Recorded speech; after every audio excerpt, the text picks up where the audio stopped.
let's hop across the pond. Often, because of the radio show, we cover, at this point, world politics. Everything from Brazil, everything from India, everything from um, Bolivia, for God's sake. Big or small, we're there. And so my penchant to hopping across the pond and covering British politics hasn't necessarily been as depth as it's been in the past. However, I still follow British politics, love British politics, fascinated by it. And there's something big that is taking place, a row that is hitting Bojo in the ass um, in a way that is somewhat problematic for him and could be problematic for him as it goes forward. So these are two things that are kind of dovetailing. One has to do with a statement that is being said that he made, talking about he'd rather the bodies pile high in the thousands as opposed to having a third lockdown. Now, the problem with this statement is A, the number of people that died in Britain is high. And if you remember, the original tenor of the Boris Johnson government was this notion of herd immunity. We're going to let the weak die off. Boris Johnson, if you remember, gets ill with COVID himself, comes back and initiates basically all sorts of protocols in order to try to deal with COVID. None of this herd immunity stuff anymore. This was, all right, we're going to take this seriously and we're going to do the job. In which case, you had a lockdown. Now, you ended up having a second lockdown when it started to rev back up and it seemed that they were in this second or third wave, whatever you want to call it. It was an increase in the number of people who were dying. It was an increase in the number of people who were getting sick. And it was an increase in the amount of work and the amount of stress that was applied to the NHS. Now, if you remember, in the United States, we also had the lockdown. And we also had a Republican president that hated that lockdown because of the effects that it had on economic output and the various businesses. Now, we didn't worry about attending to the needs of the people that didn't have jobs in this country. Meaning, we didn't say, all right, we're going to give $2,000 to try to keep everybody in the house. We gave a one-time payment. We did, I think it was some assistance to unemployment. But for the people who, let's say, was in that kind of weird donut hole, or the people that had already lost their jobs, there was not this assistance for those people, and certainly not the assistance to keep them at home. There wasn't this stuff to keep them at home. It wasn't $2,000 to Americans to kind of just stay in their own place. No, the people who were in those industries like these jobs where they had the, what do they call them? Gig jobs. Well, they had to still continue those gig jobs. People who were working at those factories, and especially people who were working at factories like Amazon and whatnot, well, those people were pushed to go to work. It's, other countries did not handle it that way. I mean, don't get me wrong, Donald Trump got credit for some of the bills that was passed where they were trying to keep people on their jobs in that point. But if you remember, 40 million Americans lost their jobs during that period. Some have been brought back. Biden is bragging about the economic growth, but that economic growth and that number has everything to do with how low and the number of people that lost their jobs. So when you're looking at the stats and everything else, you have to take into context what came before it. And in this very specific case, this is just this kind of rebound that's taking place that Biden is kind of living off. But besides the point, Boris took it seriously, seemed to be anyway, but he's still a right-winger. And all things being equal, in the same way, the Republicans in the United States in no way wanted the economy shut down, nor did the business people in the United States wanted the economy shut down, which I would wager the Democrats also were subject to. Well, in the UK, it's no different. Boris is no different. He doesn't want a lockdown. I would say no leader wants a lockdown, but certainly not a conservative. And so having a conversation about a third lockdown, and you see the number of deaths go up, and you're thinking to yourself, okay, what am I going to do to deal with this? What am I going to do to deal with this? What would he say? Would a conservative, if Donald Trump was being talked, hit 3 a.m. between him and his God, and they mentioned another lockdown, there was no circumstance that Donald Trump would have had another lockdown. We had 5,000 people dying a day, and there was no talk of this lockdown of sorts, any more than the lockdown we typically had already. Boris Johnson was not going to have a third lockdown any more than a Republican president in the United States would. And I would go so far as to say any more than a Democratic president would after the first lockdown and seeing how damaging it was from the standpoint of the economy. So, 3 a.m. between him and his God, or for that matter, if Boris Johnson is talking to the people he thinks are part of the in club and are agreement with him, what would he say if regarded with another lockdown? would he say, I would rather the bodies pile high in the thousands before another lockdown? Can you see that coming out of Boris Johnson's mouth? Yes. Yes, be honest, yes. That's not even shocking to me to hear him say that, because that's Boris Johnson. It's what I expect of him, right? And so it would be what I expect of Trump. But you can hear the conversations that Boris Johnson had about Brexit when he was talking among people in the room. And what did he say? Yeah, it's going to hurt. It's going to be brutal. Yeah, it's going to hurt. But we should get it done. We get it over with. Get on with it, as the Brits would say. So am I shocked to hear that he might have said, I would rather the bodies pile high? Now, Boris Johnson say he never said this. This is rubbish. And more on top of this, the BBC is reporting that there are multiple sources that are saying, yes, he said this. So you have to kind of take it Boris Johnson's word on this. Boris Johnson, who's known to be somewhat of a liar, if I'm being blunt. I mean, the Porton Down stuff, saying that he was told by scientists at Porton Down that this was from the Russians, talking about the Skripal stuff. And the scientists from Porton Down basically said, I didn't tell him that. Easy lie to catch. If you got caught saying that, how easy it's to say, I never said that. Are the sources going to come out and reveal, yes, I'm the person who said this? Now, there's this thing of a chatty Cathy that's moving around in the UK where they're trying to figure out who's leaking it. Now, Cummings, his previous, let's say, brain trust, is saying, look, I'm not the leaker in this. I'm not the leaker in this. On the second front, you're stuck with this notion of renovations to number 11. Number 11 is basically number beside number 10. The Prime Minister, being a man of wealth, a man of the 1%, to put it mildly, and the people who, get money, credit cards through his ass cheeks from that same 1%, can in no way, lower his standards to live in a governmental mansion or a governmental housing. Can't do it. This is far, far, far below my standards. And so he wants renovations. Who's going to pay for those renovations? That's the catch. Now, Cummings, again, former power broker, making the point that said he claimed the Prime Minister had planned to have donors secretly pay for the work at the flat.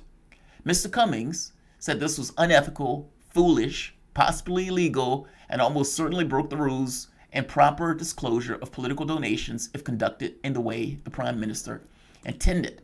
Now, Cummings makes the point that says Johnson stopped talking to him after he told him that this was basically unethical, foolish, and possibly illegal. He didn't say anything else to me after I told him that. Now, Cummings and Boris are not on good terms anymore. And in the blog post that Cummings wrote, he's releasing a lot of information about stuff that went behind the scenes. Now, the Electoral Commission is supposed to be speaking. No, I'm sorry. Yeah. So the Electoral Commission is looking into this because it said that there's enough evidence to show that there may have been something improper into this. So they're looking into this. On the flip side of that, Cummings is going to be speaking, May 26th, I believe, where he is going to be talking about the government's handling of COVID. The thing I'm bringing this up today is because PMQs were yesterday, and Keir Starmer took this as an opportunity to look Boris Johnson in the eye and basically ask him point blank who paid for the lofts. And not just who paid for the loft. Did you say, let the bodies pile high? And you can imagine a public that is very pissed off at the number of people that died in the UK, especially if the public doesn't believe that that number of people needed to die in the UK. To hear Prime Minister to say, I would rather all of these Brits drop and die like flies as opposed to shutting down the country and hurting our economic standing.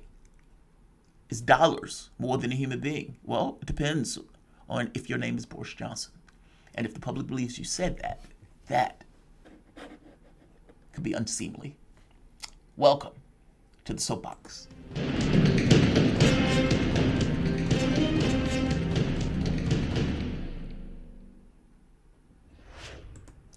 My name is Jamarl Thomas. This is the Progressive Soapbox. Guys, if you dig this content, please like, share, and subscribe. You can always support this content through PayPal or Patreon. This show content is brought to you by you, and I appreciate you allowing me to do it. So let's get into the PMQs. I'm not going to show the entirety of the PMQs. I want to show basically him looking Boris Johnson in the face and confronting him with the bodies power high stuff. This has been talked about pretty heavily over the past few days. I think Daily Mail was the first to drop this. Nobody knows who's the leaker in this, meaning nobody knows who's saying this. And so the fact that it is being put out has been somewhat of a big deal, in addition to the questions of who talked, who's saying this stuff behind the scenes. They don't know. Can I also join the Prime Minister in his remarks about the Post Office case and ongoing injustice? And of course, today is International Workers' Memorial Day. And this day, this year, after all the sacrifices our frontline workers have made during the pandemic, it's even more poignant than usual. I join in solidarity with all those mourning loved ones today. Mr. Speaker, it was reported this week, including in the Daily Mail, the BBC and ITV, backed up by numerous sources, that at the end of October, the Prime Minister said he would rather have, and I quote, bodies pile high than implement another lockdown. Can the Prime Minister tell the House categorically, yes or no, did he make those remarks or remarks to that effect? Prime Minister. No, Mr. Speaker, and I think the right honourable gentleman is a lawyer, I'm given to understand. I think that if he's going to repeat allegations like that, he should come to this House and substantiate those allegations and say where he heard them and who exactly is supposed to have said those. Who exactly is supposed to have said those things, Mr. Speaker? Because what I certainly can tell him, and he asked about the October decisions, they were very bitter, very difficult decisions, as they would be for any Prime Minister, Mr. Speaker, because no one wants to put this country into a lockdown with all the consequences that means for loss of education, for the damage to people's life chances, to the huge medical backlog that it entails. But it was thanks to that lockdown, the tough decision that we took, Mr. Speaker, and thanks to the heroic efforts of the British people, that we have got through to this stage in the pandemic where we find ourselves rolling out our vaccine, where we've done 50% of the population, 25% of the adult population have now had 2 doses, Mr. Speaker, and lockdowns are miserable. Lockdowns are appalling things to have to do, but I have to say that I believe that we had absolutely no choice. Yes, Doug. That's not the point, dog. That's not the point. He's asking you, did you say, Boris Johnson, I'd rather the bodies piled high as opposed to have another lockdown, meaning in the thousands? Yay or nay? Now, you said no. Piece of advice for somebody who's overly verbose. After saying no, you should have sat back down. Nothing else that you said helped your case. In fact, it makes it weaker. For example, you're basically arguing that lockdowns are miserable, difficult things. Yes, they are. And that they're difficult for any prime minister. Yes, they are. That they affect economics, they affect education. Yes, that is very true. Absolutely, 1,000% true.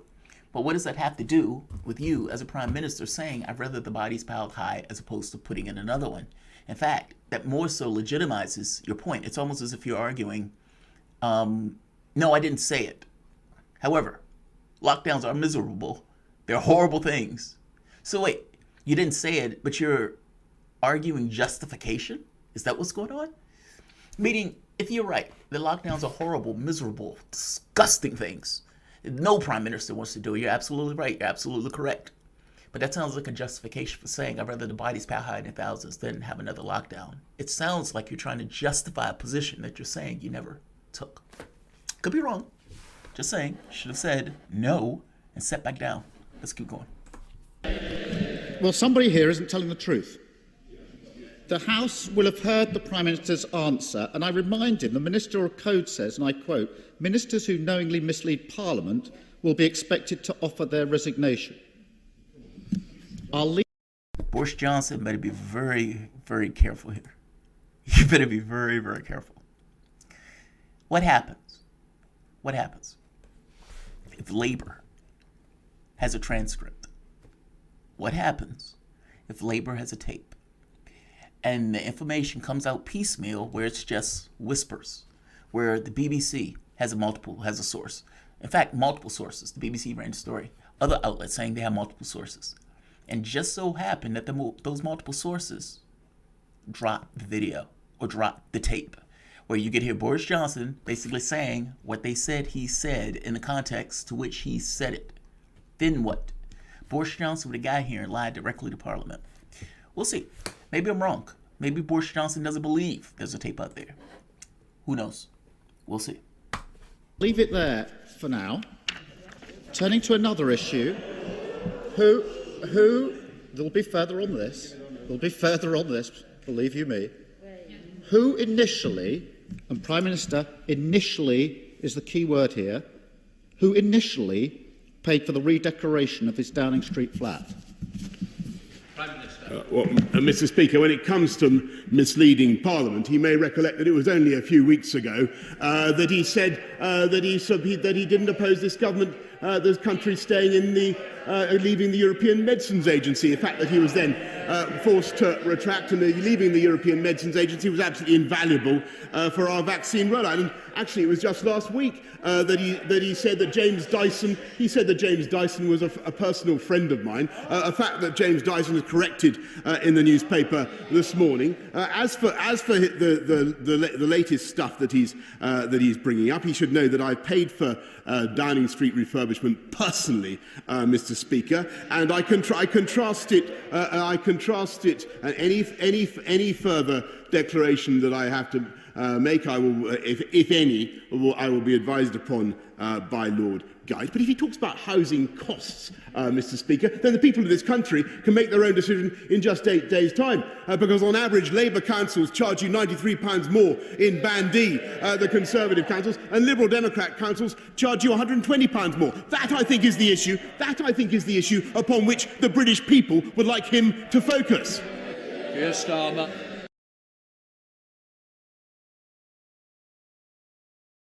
Wait.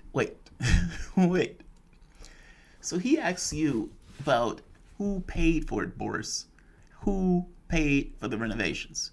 Is Cummings right? Did you have your secret donors pay for those Cummings? And he goes and says, the British people don't care about this. What they care about is housing costs.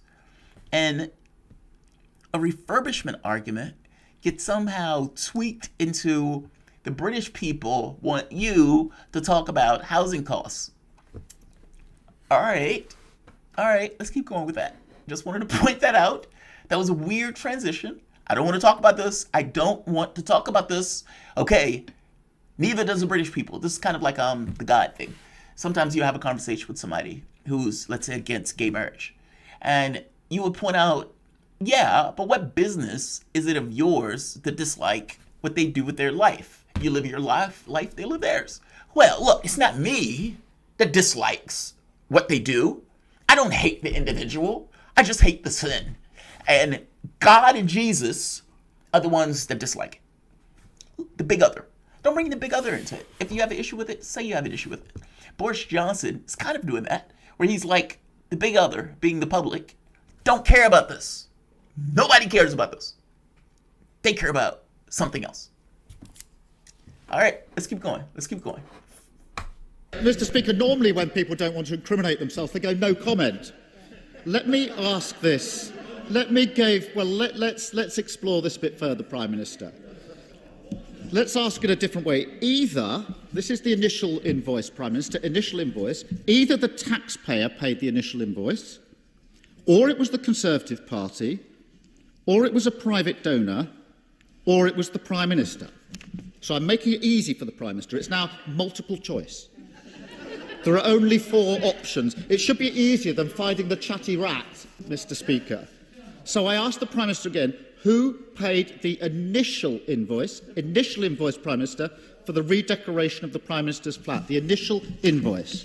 Prime Minister. Mr. Speaker, I've given him the answer, and the answer is I have covered the costs, and I think most people will find it absolutely bizarre. And of course, there's an electoral commission investigating this, and I can tell him that I've conformed in full with the code of conduct, with ministerial code, and officials have been have been advising me throughout this whole thing. But I think people will think it absolutely bizarre that he is focusing on this issue. When what people want to know is what plans the Labour government might have to improve the life of people in this country. And let me tell you, if he talks about housing again, we're helping people on the house. I'd rather not spend taxpayers' money, by the way, like the last Labour government, who spent £500,000 of taxpayers' money on the Downing Street flat. I'd rather, yes, they did, tarting it up. I would much rather help people get on the property ladder, and it's this Conservative government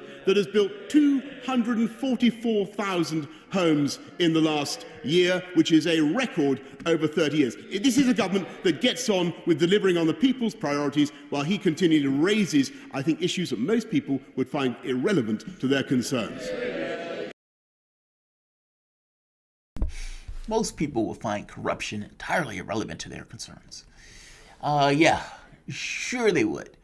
Here's the thing. Ken Starmer is basically a Tony Blair, basically a Hillary Clinton type candidate for the people in the United States. He doesn't really have any great plans to get anything done for anything else.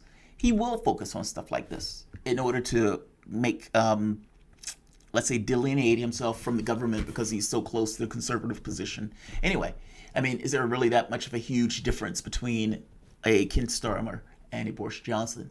Which is exactly why Keir Starmer is not going to win any kind of contest, because if the public is going to vote for a conservative, they might as well just vote for the real one. And Boris Johnson, on some level, see, it's weird. Boris Johnson was able to get a huge amount of votes from Labour voters going back in the last election, which means that if Boris Johnson were to keep those voters, on some level, he has to appease those Labour voters. I mean, for God's sake, he won districts that Labour had basically held for the entire time Labour has existed. And so, how does Bojo keep those voters if those voters find that Bojo has gone too far to the right? It's a weird spot. The thing is, Keir Starmer doesn't necessarily, at least in my mind, present that much of a distinction that would make anybody jump ship. Nevertheless, that's separate and distinct from whether or not Bojo had somebody else to pay for his flat in a way that was illegal. And yes, if Bojo is answering, yes, I paid for this, well, there's a commission that is looking into whether he paid for it in earnest, because up to a while, it's unclear. Also, the body spout high thing is something that's also being, I don't know, they're looking for the person who talked, the chatty rat, as they call it. All things being equal, I tend to prefer opposition candidates to be able to present their own platform in substantive ways. By the same token, the United States also does that thing of looking for identity politics or looking for something else in order to create a wedge to get into attacks. The severity of this is unclear to me. The body spout high thing is more of a political thing. That's not necessarily an illegal issue. That's more of whether or not the public will accept the Prime Minister being in a mindset of refusing to lock down and refusing it to the point with the acknowledgement of thousands of bodies being stacked in lieu of that. If the public is okay with that, because you may have some elements of the right that says, yes, I don't want them to lock down. I need my job. I need my paycheck. I need my blah, blah, blah, blah, blah. In which case, you have a percentage of the public that is okay with Boris Johnson making that statement of saying, I would rather the body spout high in the thousands. You have another part of the population that will not be. Question is, what is that number and what is that polling result between those two things and whether or not that's damaging? The fact that Boris Johnson is basically saying, I never said that, despite defending saying that, gets across that that is not necessarily something that is politically great, and it damn sure doesn't look good. So I'm going to leave this here. This is PMQ's Bojo and the road that Bojo is in. Just to be clear, I'm not a fan of Keir Starmer. And if I'm being honest, the reason that I stopped watching UK politics as much was because Starmer took power and they started to fuck over Jeremy Corbyn, relentlessly so, after Keir Starmer took power. And I got to be honest, I don't even know why anybody that backed Corbyn would still be in the Labour Party after what they did to Corbyn in that Labour Party. And I'm very clear about that. I don't even know how Labour currently exists. It looks like there would have been some other splinter party or something like that where Labour basically destroyed itself in the process of what it was doing. Either you accept how they're treating Corbyn as a lefty or you leave. I don't understand how you stay.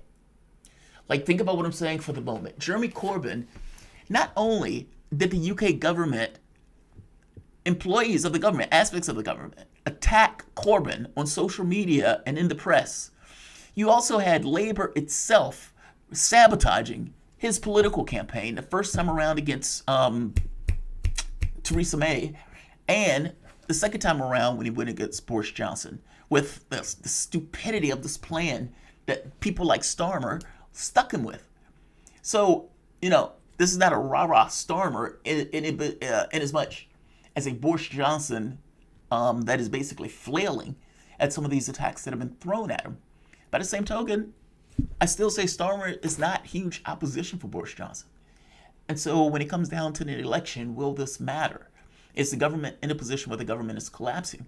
Well, it seems like Boris Johnson has pissed a lot of people off that are on the right, Cummings being one of them, Dominic Grieve being another. And seeing as these people were in the government with him, if they have things to say, they probably know where the bodies are buried. So in that could be politically damaging and potentially legally damaging to Boris Johnson, depending upon what they say and what evidence they have. But all things being equal, Boris Johnson's doesn't have a huge degree of opposition in the context of Labour. And anybody that was a fan of Jeremy Corbyn in no way should support Keir Starmer, considering how they treated Corbyn. And if you will support Keir Starmer, then you legitimize the attacks on Corbyn. You legitimize this notion of trying to kick him out of the party because it was Labour that tried to do it. Labour should fail relentlessly until they get their shit together. How they treated Corbyn should have been a deal breaker for anybody that was in Labour that was on the left. Like, share,